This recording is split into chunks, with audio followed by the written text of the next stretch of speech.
shrugged, but it was a different gesture altogether. Mortimer's shrug implied there was more to say rather than Baldesh's indifference to the question. Magister Abraham scratched his chin under his long beard, his eyes on Mortimer.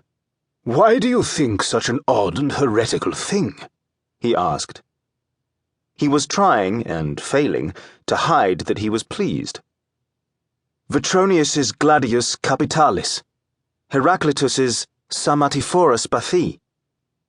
Sister Anna winced at his pronunciation of High Archaic, which was the Alban and not the local Moraean. Magister Abraham had the odd habit of tapping his teeth with his fingers, and he did so. When he had ink in his fingers, he sometimes stained his teeth.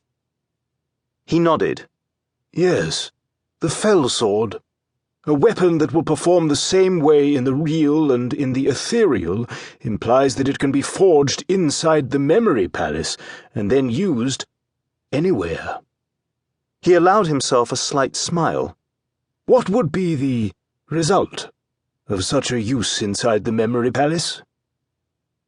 He paused for a heartbeat, and 15 students paled to think of the literal destruction of the carefully tended memories and workings. "But you wouldn't know, would you, Mortimer?" Magister Abraham asked. It was a rhetorical question. Now it was the Magister's turn to shrug. "Scamper off, little ones. Alchemy is waiting for you. Mortimer, stay." The other students hurried out, many with heads bent to avoid catching the master's eye. He sometimes issued work at the end, massive lightning strikes of work, carefully or carelessly applied. Mortimer sat and fiddled with his paternoster until the last student left, and then rose as gracefully as his fast-growing body could manage, and went to face the master. The older man frowned. "You have a brilliant mind," he said, "and you work harder than most of these louts." He shrugged and handed Mortimer a rolled scroll. "I'm sorry, young man. Sorry to twit you on your failings, and sorry to have to give you this." Mortimer didn't even need to open it. "Summons? From the Patriarch?" The Magister nodded and left the classroom. As he opened the door, Mortimer heard Baldesh's voice, and Zervas, another Moraean student, say something, and they all laughed. He had no way to know if they were talking about him, but he hated them all in that moment. The summons in his hand meant that he would be tested one more time for powers, and if he could muster none, he'd be sent forth. He'd worked his whole life to come here, and now he'd failed. Sometimes it can be very difficult to be a child prodigy. Morgan Mortimer was 16 and growing so fast that none of his clothes fit properly.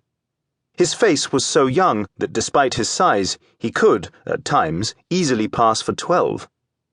He was tall and thin, but not in the way that might have given him authority or dignity.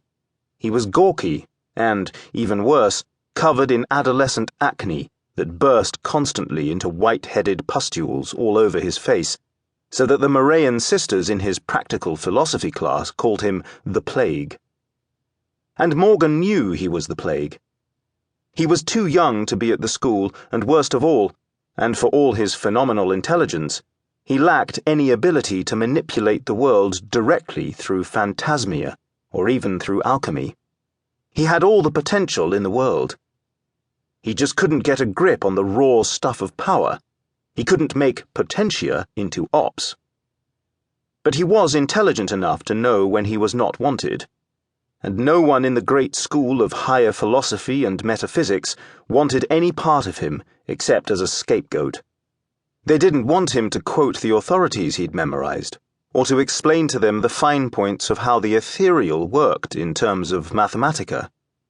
They wanted him to wield power or leave.